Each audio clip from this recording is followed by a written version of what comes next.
नमस्कार प्रिय भक्तगणों, स्वागत है आपका अपने YouTube चैनल पर। प्रिय भक्तगणों, आप सभी को विजया एकादशी की हार्दिक शुभकामनाएं। प्रिय भक्तगणों, अब हम श्रवण करेंगे विजया एकादशी व्रत की कथा। धर्मराज युधिष्ठिर बोले, हे जनार्दन, आपने माघ के शुक्ल पक्ष की जया एकादशी का अत्यंत सुंदर वर्णन करते हुए सुनाया। अब आप फागुन मास के कृष्ण पक्ष की एकादशी का क्या नाम है तथा उसकी विधि क्या है, कृपया करके आप मुझे बताइए। श्री भगवान बोले, हे राजन, फागुन मास के कृष्ण पक्ष की एकादशी का नाम विजया एकादशी है। इसके व्रत के प्रभाव से मनुष्य को विजय प्राप्त होती है। यह सब व्रतों से उत्तम व्रत है।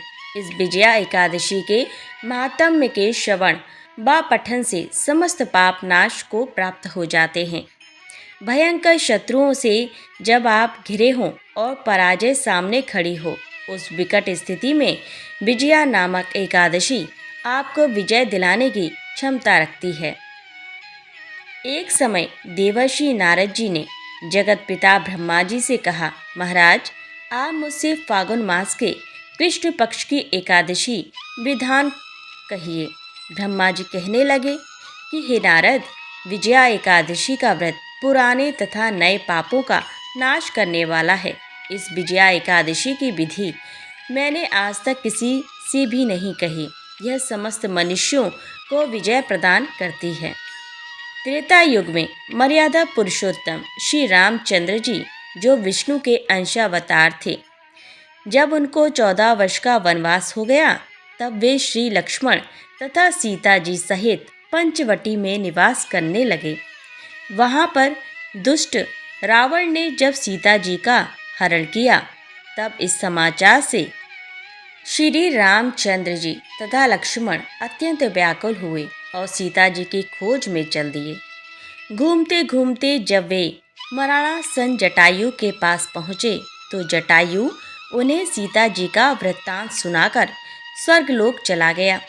कुछ आगे जाकर उनकी सुग्रीव से मित्रता हुई और बाली का वध किया। हनुमान जी ने लंका में जाकर सीता जी का पता लगाया और उनसे श्री रामचंद्र जी और सुग्रीव की मित्रता का वर्णन किया। वहाँ से लौटकर हनुमान जी ने भगवान राम के पास आकर सब समाचार कहे। श्री रामचंद्र जी ने वानर सेना सहित सुग्रीव की संपत्ति से लंका को प्रस्थान किया। जब श्री रामचंद्र जी समुद्र के किनारे पहुँचे, तब उन्होंने मगरमच्छ आदि से युक्त उस अगाध समुद्र को देखकर लक्ष्मण जी से कहा कि इस समुद्र को हम किस प्रकार पार करेंगे। श्री लक्ष्मण जी ने कहा, हे पुराण, हे पुरुषोत्तम, आप आदि पुरुष हैं, सब कुछ जानते हैं।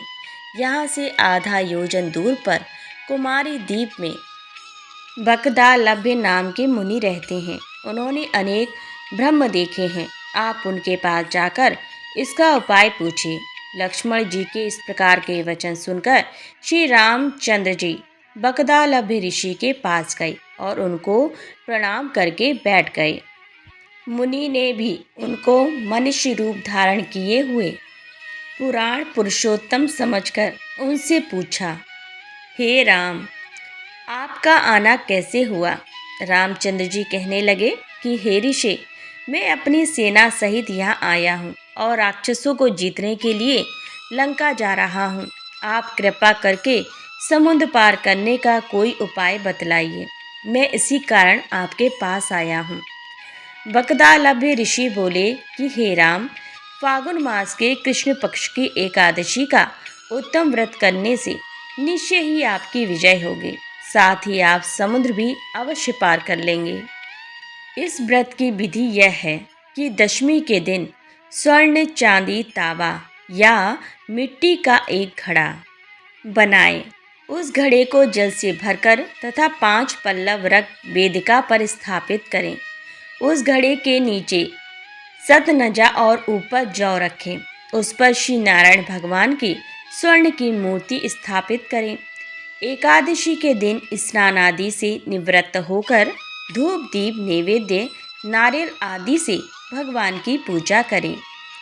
तत्पश्चात घड़े के सामने बैठकर दिन व्यतीत करें और रात्रि को भी उसी प्रकार बैठे रहकर जागरण करें। द्वादशी के दिन नित्य नियम से निवृत्त होकर उस घड़े को ब्राह्मण को दे दें। हे राम, यदि तुम भी इस व्रत को सेनापतियों सहित करोगे तो तुम्हारी विजय अवश्य होगी। श्री रामचंद्र जी ने ऋषि के कथना अनुसार इस व्रत को किया और उसके प्रभाव से दैत्यों पर विजय पाई। अतः हे राजन, जो कोई मनुष्य विधि पूर्वक इस व्रत को करेगा, दोनों लोकों में उसकी अवश्य विजय होगी। श्री ब्रह्मा जी ने नारद जी से कहा था कि हे पुत्र, जो कोई इस व्रत के महात्म्य को पढ़ता या सुनता है, उसको वाजपेय यज्ञ का फल प्राप्त होता है।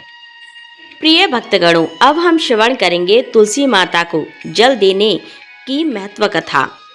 भगवान श्री कृष्ण कहते हैं, जो भी भक्त इस कथा को श्रवण करता है उसे 100 वर्षों तक तुलसी में जल देने का फल प्राप्त होता है और गरीबी का नाश होता है। तो चलिए कथा को प्रारंभ करते हैं। तो प्रेम से बोलिए तुलसी मैया की जय, भगवान श्री कृष्ण की जय। एक बार की बात है, देवी सत्यभामा ने भगवान श्री कृष्ण से तुलसी को जल देने का महत्व पूछ लिया था। तब भगवान श्री कृष्ण ने उन्हें उसका महात्म्य सुना दिया था।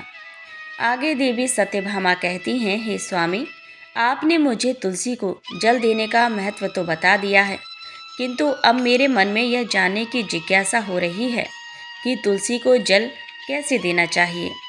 तुलसी को जल देने की सर्वोत्तम विधि कौन सी है तथा तुलसी को जल देने का मंत्र कौन सा है? कृपया आप मुझे इन सभी प्रश्नों का उत्तर दें। तब भगवान श्री कृष्ण देवी सत्यभामा से कहते हैं, हे प्रिय, जिस प्रकार से मैंने तुम्हें तुलसी का महात्म्य सुनाया है, उसी प्रकार से तुलसी को जल देते समय बोले जाने वाले मंत्र का भी बड़ा महत्व है। यह मंत्र केवल 3 शब्दों का है, किंतु इसका प्रभाव बहुत कल्याणकारी है। जो भी मनुष्य नित्य तुलसी को जल देते समय अपने मुख से केवल यह 3 शब्द बोल देता है, तो साक्षात लक्ष्मी उसके घर में प्रवेश करती है, उसकी दरिद्रता समाप्त हो जाती है, उसे धन धान्य की प्राप्ति होती है। वह मंत्र बताने से पूर्व मैं आपको तुलसी के इस मंत्र का महात्म्य सुनाता हूँ। इस महात्म्य को सुन लेने मात्र से ही मनुष्य के समस्त पाप नष्ट हो जाते हैं। उसे 100 वर्षों तक तुलसी को जल देने का पुण्य प्राप्त हो जाता है। इसीलिए देवी, आप इस कथा को ध्यान से पूरा जरूर सुने। देवी सत्यभामा कहती हैं, हे प्रभु, मैं इस कथा को पूरा अवश्य सुनूंगी। आप मुझे तुलसी के मंत्र का महात्म्य सुनाइए। श्री कृष्ण कहते हैं, हे देवी सत्यभामा, दक्षिण में एक अत्यंत शोभायमान नगरी थी। उस नगरी में मोहन नाम का एक खोटी बुद्धि का ब्राह्मण रहता था। पापियों का तो वह शिरोमणि ही था। उसका जन्म एक ऐसे ब्राह्मण परिवार में हुआ था जो पाप करने वाले शास्त्र ज्ञान से शून्य थे। वह जन्म से तो ब्राह्मण था, किंतु कर्म से वह अत्यंत दुराचारी था। वह ना पूजा पाठ करता, ना ध्यान करता, न जप, न होम और ना ही अतिथियों का सत्कार करता था। उसके द्वार पर आए अतिथियों को बिना दान किए ही क्रूरतापूर्वक भगा देता था। स्त्री लंपट होने के कारण वह सदैव ही पराई स्त्रियों में आसक्त रहता था।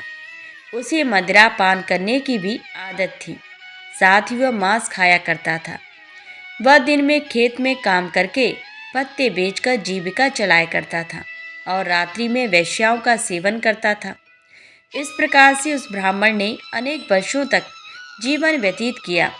फिर एक दिन वह दुर्बुद्धि मोहन बेचने के लिए पत्ते इकट्ठा करने के लिए एक ऋषि की वाटिका में घूमने लगा और पत्ते तोड़ने लगा। तभी एक काल रूपी धारी काले सर्प ने उस ब्राह्मण को काट लिया और उसी समय उसकी मृत्यु हो गई। उसके बाद 2 यम के दूत उसे लेने के लिए उस स्थान पर प्रकट हुए और उसे उठाकर यमलोक ले जाने लगे। मार्ग में वह यमदूतों के सामने बहुत विलाप करने लगा। हे दूतों, मुझे कहाँ ले जा रहे हो? मुझे छोड़ दो, मेरे प्राण बख्श दो। किंतु यमदूत उसे यह कहते हुए ले जाने लगे, अरे दुष्ट ब्राह्मण, तेरे पाप कर्मों के कारण तुझे सांप ने काट लिया है। अब यमराज तुझे अवश्य घोर नरक में डाल देंगे। फिर यम के दूत उस ब्राह्मण को लेकर यमलोक पहुँचते हैं और यमराज के सामने खड़े हो जाते हैं। चित्रगुप्त उस ब्राह्मण का लेखा जोखा निकालते हैं और यमराज से कहते हैं, हे धर्मराज, इस ब्राह्मण ने बचपन से लेकर मृत्यु तक पाप ही पाप किया है। इसने कभी कोई पुण्य का काम नहीं किया है। फिर धर्मराज अपने दूतों से कहते हैं, हे दूतों, इस घोर पाप करने वाले ब्राह्मण को उठाकर ले जाओ और फिर इसे नरक में डाल दो। फिर यम के दूत उस ब्राह्मण को ले जाते हैं और नरक की भयंकर अग्नि में धकेल देते हैं। अनेक वर्षों तक नरक में सजा भुगतने के बाद उस ब्राह्मण को दूसरे जन्म में एक बैल का शरीर मिलता है। बैल का जन्म पाकर वह बोझ उठाने का काम करने लगा। उसका मालिक उससे दिन रात काम करवाने लगा। फिर जब उस बैल की शक्ति कम हुई तो उसके मालिक ने उसे एक लंगड़े आदमी को बेच दिया। उस लंगड़े आदमी ने उस बैल को खुद का बोझ उठाने के लिए उपयोग किया। वह उसकी पीठ पर बैठकर घूमा करता था। इस प्रकार से उस बैल ने 8 वर्ष तक उस लंगड़े आदमी का बोझ उठाया। फिर एक दिन वह लंगड़ा आदमी उस बैल की पीठ पर बैठकर किसी ऊंचे पर्वत पर जाने लगता है। उस पर्वत पर बहुत देर तक चढ़ने के कारण वह बैल बहुत थक गया। उसकी शक्ति क्षीण हो गई और कुछ समय बाद वह बैल बहुत जोर से मूर्छित होकर जमीन पर गिर पड़ा और अंतिम सांसें लेने लगा। तभी वहाँ पर खड़े लोगों को उस बैल पर बड़ी दया आ गई और वे उसके मुख में पानी डालने लगे। फिर उन लोगों में एक पुण्यात्मा व्यक्ति था। उसने उस बैल का कल्याण करने के लिए अपना पुण्य उस बैल को दे दिया। उसे देखकर अन्य लोगों ने भी अपना अपना पुण्य याद करके कुछ पुण्य उस बैल को दे दिया ताकि उसे मुक्ति मिल सके। उसी भीड़ में एक वेश्या भी खड़ी हुई थी। सभी लोग अपना पुण्य उस बैल को दे रहे थे। यह देखकर उस वेश्या ने भी अपना पुण्य उस बैल को दे दिया। कुछ देर बाद उस बैल की मृत्यु हो जाती है। फिर उस स्थान पर यमदूत आते हैं और उस बैल के शरीर से उस ब्राह्मण की आत्मा को निकालकर यमलोक ले जाते हैं। यमलोक ले जाने पर उसे यमराज के सामने खड़ा किया जाता है और फिर चित्रगुप्त उसका लेखा जोखा देखते हैं तो वे आश्चर्य में पड़ जाते हैं। उस वेश्या के द्वारा उस बैल को दिया हुआ पुण्य बहुत बड़ा होता है। उस पुण्य के प्रभाव से उसके सभी जन्मों के पाप नष्ट हो जाते हैं। फिर यमराज उस ब्राह्मण के सभी पाप क्षमा करते हैं और कहते हैं, हे ब्राह्मण, उस वेश्या ने तुझे अपना पुण्य देकर तुझ पर बड़ा उपकार किया है। केवल उसी के पुण्य के कारण तुम्हारे सब जन्मों के पाप नष्ट हो गए हैं और यमराज उसे फिर से मनुष्य जन्म प्रदान करते हैं। इस बार वह पृथ्वी पर आकर एक उत्तम ब्राह्मण कुल में जन्म लेता है। उस महापुण्य के प्रभाव से उसे इस नए जन्म में अपने पूर्व जन्म की बातें याद आने लगती हैं। जब वह ब्राह्मण बड़ा हो जाता है तो उसे याद आता है कि पिछले जन्म में जब वह बैल था तब एक वेश्या ने उसे उसका पुण्य दे दिया था। इसीलिए उसके मन में उस वेश्या के बारे में जानने की इच्छा होती है और उस महापुण्य के बारे में जानने के लिए उस वेश्या का पता लगाकर उसे ढूंढते हुए उसके नगर में चला जाता है। वह वेश्या अब बूढ़ी हो चुकी थी। फिर जब उसे वह वेश्या मिल जाती है तो वह उसके सामने आकर उसे बार बार प्रणाम करता है और उस वेश्या को धन्यवाद करने लगता है। वह वेश्या कहने लगती है, हे ब्राह्मण श्रेष्ठ, आप कौन हैं और किस कारणवश आप मुझ वेश्या को धन्यवाद दे रहे हैं? मैंने आपका कौन सा कार्य किया है जो आप मुझे नमस्कार कर रहे हैं? तब वह ब्राह्मण कहता है, हे माता, मैं वही बैल हूँ जिसे तुमने अपना पुण्य दे डाला था। अपने पाप कर्मों के कारण मुझे पिछले जन्म में बैल होना पड़ा था। उस पर्वत पर जब मैं मर रहा था तो तुमने मुझे अपना पुण्य दिया था। तुम्हारे पुण्य के प्रभाव से ही आज मुझे फिर से मनुष्य जन्म मिला है। तुम्हारे द्वारा दिए गए उसी पुण्य के कारण मुझे अपने पूर्व जन्म की सारी बातें याद हैं। किंतु हे माता, मैं आज यहाँ पर यह जानने के लिए आया हूँ कि तुमने मुझे उस समय पर अपना कौन सा पुण्य दिया था, जिस कारण से मेरे सभी जन्मों के पाप नष्ट हो चुके हैं। मैं उस पुण्य के बारे में जानना चाहता हूँ।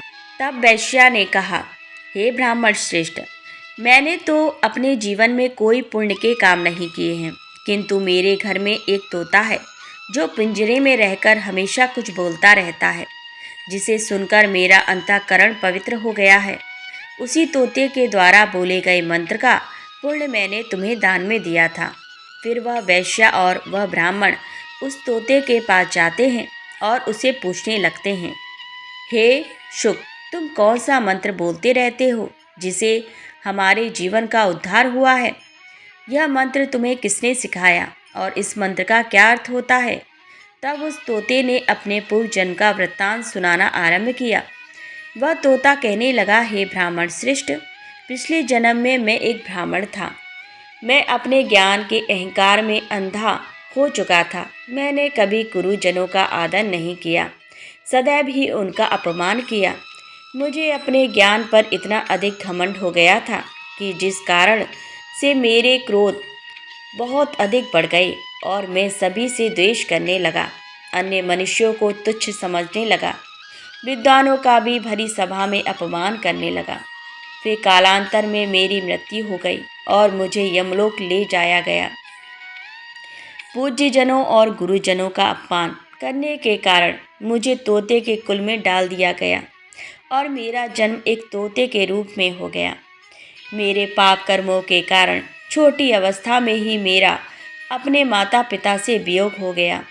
फिर मैं पेड़ की डाल पर बैठा रो रहा था तो उसी स्थान से कुछ मुनि जा रहे थे। उन्होंने मेरी दयनीय पुकार सुनी और मुझे लेकर अपने आश्रम में चले गए। वहाँ उस आश्रम पर उन्होंने मुझे एक सुंदर पिंजरे में रखा और मेरी अच्छी तरह से देखभाल की।